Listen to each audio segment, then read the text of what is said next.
La vingtaine, c'est censé être les plus belles années de notre vie, mais en même temps, c'est les plus stressantes. C'est la transition entre la vie d'adulte et la vie d'adolescent, entre la liberté, la pression, les responsabilités, la maturité, la comparaison, la construction. Tout ça rentre en compte quand tu rentres dans la vingtaine. Salut les filles, j'espère que vous allez bien. Oui, c'est vrai que je date un petit peu sur YouTube. Désolée, faudrait me suivre sur mes autres réseaux sociaux. Je suis un peu plus active que sur YouTube. Mais je suis de retour. En plus de ça, avec une nouvelle vidéo qui, je pense, touche pas mal de monde, moi y compris. On est tous passés par là, ou soit vous êtes actuellement en train de passer par là, comme moi. Donc sans plus attendre, c'est parti. Let's go. La vingtaine, c'est très très beau parce que c'est la première fois de ta vie où tu as la liberté d'être toi.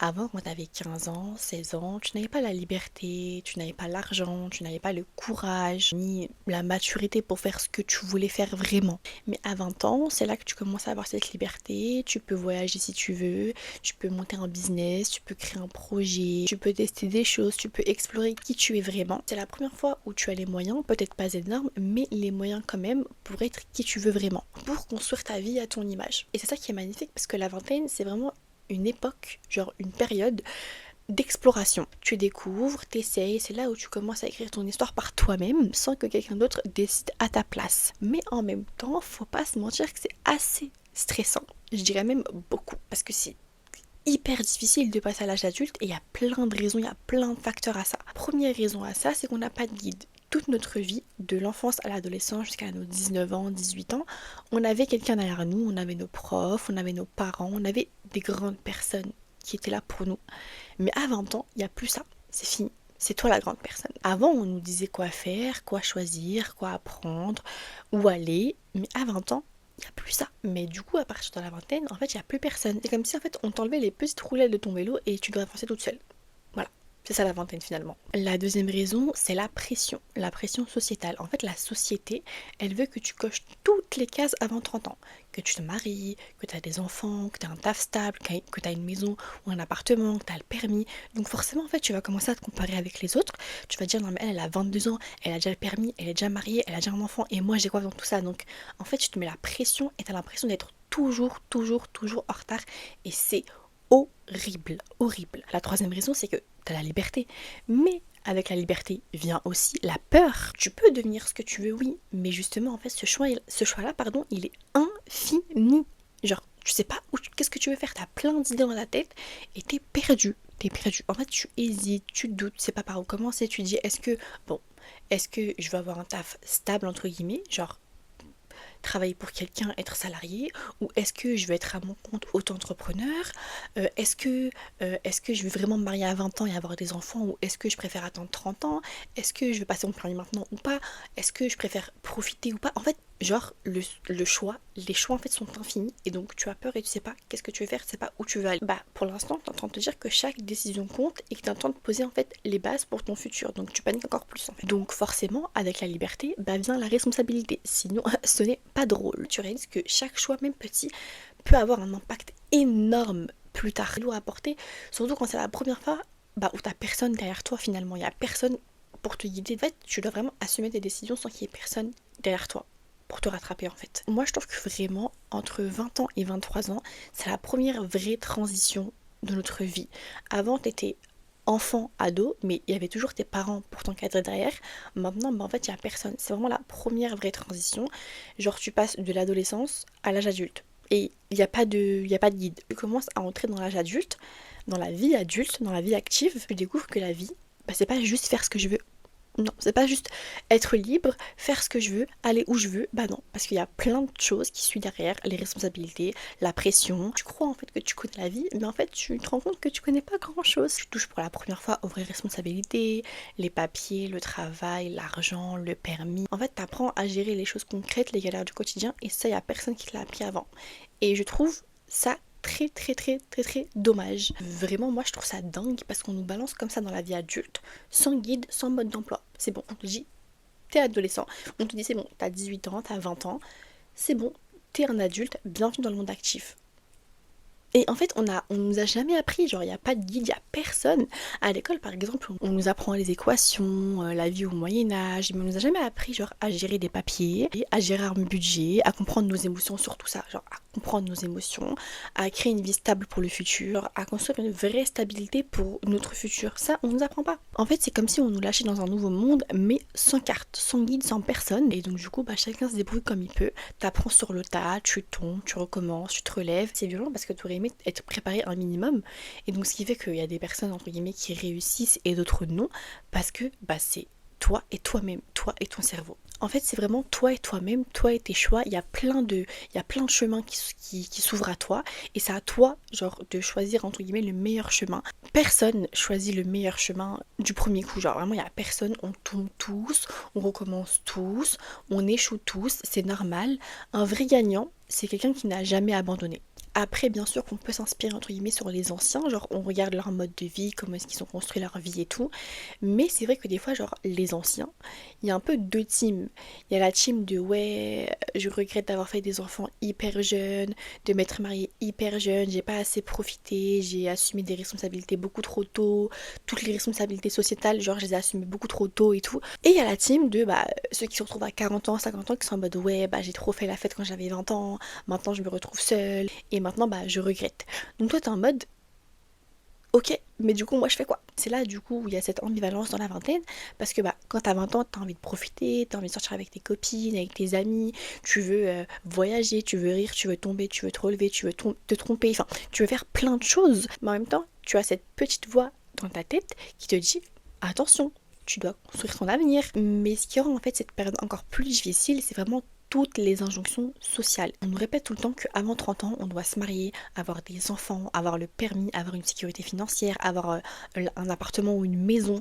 Et donc du coup, t'es constamment en train de stresser. Et je trouve ça genre hyper dommage parce que c'est comme si la valeur d'une vie, elle se résumait à une liste prédéfinie. Et donc c'est une pression qui est souvent silencieuse, c'est une comparaison qui est souvent silencieuse, c'est une comparaison constante. On finit toujours par se comparer avec les autres. Elle a 25 ans, elle est mariée, elle a des enfants, elle a le permis, elle a un appartement, elle a un travail stable. Et moi, j'ai quoi dans tout ça? On finit par se juger à travers la réussite visible des autres et sans se demander si ces réussites correspondent réellement à ce que nous voulons. Et c'est ça la vraie question finalement. Est-ce que je vais vraiment me marier à 20 ans? Est-ce que je vais vraiment avoir des enfants à 20 ans?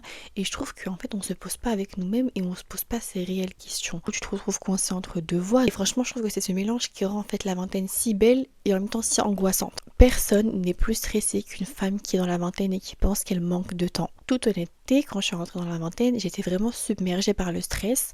J'avais cette pression constante que chaque choix comptait, que si je profitais trop du moment présent, bah je perdais du temps pour l'avenir. Et à l'inverse, en fait, si je me concentrais que sur l'avenir, et bah je profitais pas vraiment de mes plus belles années entre guillemets. Et en fait, avec le temps, j'ai fini par comprendre qu'il ne s'agissait pas de choisir entre l'un ou l'autre, mais juste en fait de choisir un équilibre. On peut savourer pleinement sa jeunesse, sa vingtaine en vivant des expériences, en voyageant, tout en posant en fait en parallèle les premières bases pour notre vie future. En fait, l'important c'est de ne pas s'oublier, de ne pas sacrifier ton présent pour un futur qui n'existe pas encore, mais non plus de ne pas sacrifier ton futur juste pour vivre le moment présent. Faut juste trouver un équilibre. Et quand je suis arrivée dans le monde des adultes, j'avais une phobie, c'était qu'on me prenne pour une gamine. Donc en fait, j'allais pas dire que j'aimais le rose, que j'aimais les paillettes, que je mettais encore des stickers sur mon ordinateur, que je regardais encore des séries de teenagers, genre d'adolescents et tout.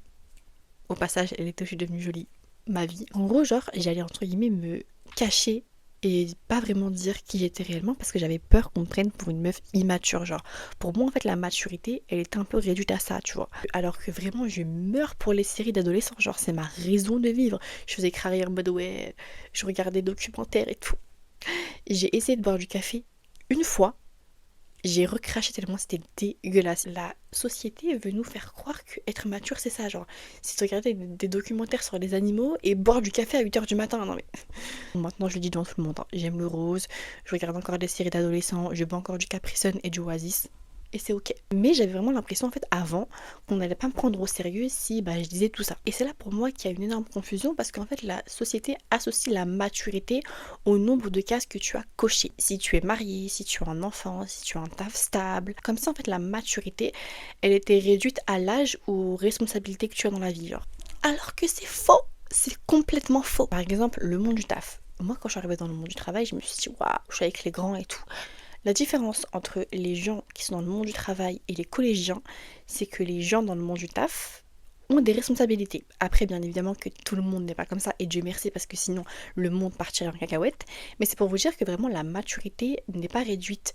On ne peut pas la réduire à l'âge ni aux responsabilités. Il y a des gens qui ont des responsabilités et qui sont immatures. Et il y a des gens qui ont genre 30 ans et qui sont aussi immatures. La maturité n'a rien à voir avec ça. Et donc, à mes yeux, en fait, la maturité, c'est pas une checklist. En fait, c'est avant tout la manière dont tu comprends les situations que tu vis et comment tu te relèves de ces situations-là. Et ce que tu retires, en fait, de chaque expérience. Et c'est aussi, en fait, la manière dont tu nourris ton esprit, tes réflexions, ton apprentissage, les conversations qui t'enrichissent. C'est ça, en fait, la maturité. C'est pas l'âge ou les responsabilités. La société, elle veut nous faire croire ça, mais c'est faux. C'est complètement faux. Certains vivront une seule expérience et vont directement tirer une leçon, et d'autres auront besoin de vivre cette expérience 50 fois pour enfin en tirer quelque chose. Et la maturité, elle se trouve là justement. Au fond, en fait, la maturité, c'est ça. Pas ce que tu possèdes, ni le nombre de responsabilités que tu as, mais la conscience et la profondeur avec lesquelles tu avances. J'ai 22 ans et j'aime encore le rose. J'ai 22 ans et j'aime encore les paillettes. J'ai 22 ans et je regarde encore des séries d'adolescents où le mec qui dit à la meuf on peut pas être ensemble parce que je suis trop brisée, je suis trop instable. J'ai 22 ans et je bois encore du Oasis et du Capri Sun, et ça ne fait pas de moi une meuf immature. Je ne suis pas immature. Parle avec moi 10 minutes et tu vas voir que j'en ai dans le cerveau. Tu vas voir que là, il y a quelque chose. C'est pas juste du vide. Et c'est pas juste du rose. En fait, ne vous faites pas avoir par la société qui veut nous faire croire que si à 30 ans, bah genre t'es pas marié, t'as pas d'enfant, t'as pas une maison, t'es pas chef d'entreprise, et ben en fait t'es pas mature. Genre t'es pas... On va pas te prendre au sérieux. C'est faux. Genre la maturité n'a rien à voir avec tout ça. Il y a des personnes qui ne veulent pas genre rentrer dans les normes sociétaux et c'est ok. Il y a des personnes qui veulent pas tout cocher avant 30 ans et c'est ok. La vie, ce n'est pas une course, c'est pas une compétition pour voir qui assumera le plus de responsabilités le premier. Le meilleur, ce n'est pas celui qui prend en charge tout dès le départ. En fait, la vie, c'est plutôt un marathon. Chacun avance à son rythme, sur son propre chemin. On n'est pas tous sur la même ligne de départ et ce n'est pas grave. Certains seront devant, d'autres derrière, et ça n'a pas d'importance, on s'en fout. Le plus important, c'est toi et toi-même. Ce qui compte, c'est d'être en accord avec soi-même, de suivre son propre chemin, son propre parcours. Parce qu'au fond, ce n'est pas la vitesse qui définit ta vie, mais la cohérence avec ton propre chemin. C'est ça qui compte. Parce que c'est pour se retrouver à 40 ans, 50 ans, bourré de regrets, à se dire mais pourquoi est-ce que je me suis mariée aussi jeune? Pourquoi est-ce que j'ai eu des enfants aussi jeunes? Pourquoi est-ce que j'ai voulu assumer des responsabilités trop tôt et toutes les responsabilités de la société trop tôt? Ou l'inverse, pourquoi est-ce que j'ai fait trop la fête et j'ai pas voulu penser au futur? Non, on ne vit pas avec des regrets, c'est la pire des choses. On ne vit pas avec des regrets. Alors voilà, pour toi qui regarde cette vidéo, qui est dans la vingtaine en fait c'est une période de construction et de découverte en même temps. On se met énormément de pression et c'est normal parce que personne n'a tout compris à 20 ans. Personne, on est tous tombés, on va tous tomber et on va se relever. Comme je vous l'ai dit, le gagnant, c'est celui qui n'a jamais abandonné. La vingtaine, c'est un brouillon, tu testes, tu explores, tu t'aventures, tu tombes et le plus important, c'est de se relever tout le temps. En fait, c'est une période où tu te déconstruis pour mieux te reconstruire, où tu poses les bases de la personne que tu veux devenir. Et surtout, ce n'est pas l'âge où tu dois avoir tout compris. La vingtaine, c'est pas ça. La vingtaine, c'est l'âge où tu commences vraiment à te construire, à expérimenter, à voir le monde et surtout à apprendre. Toute ta vie, tu vas apprendre et c'est normal. Alors respire, profite, vis, parce que chaque erreur, chaque moment vécu te rapproche un peu plus de toi-même et de la maturité qui t'appartient. Donc c'est ok de stresser, c'est ok de pleurer. Moi la première, hein, c'est vous mentir, je dis que je suis toujours pas en train de stresser, je stresse, il y a des jours où je stresse et c'est normal, mais il faut décompresser, il faut vivre le moment présent sans oublier aussi l'avenir. C'est important parce que si on vit trop le moment présent, après on regrette. Et comme je vous ai dit, la pire des choses, c'est de vivre avec des regrets. Voilà, j'espère que cette vidéo, elle vous aura plu. N'hésite pas à t'abonner, à partager, à liker. Ouais, je fais la youtubeuse. Désolée. Je fais la youtubeuse, bah oui. En tout cas, moi, je fais de gros bisous et à la prochaine pour une nouvelle vidéo.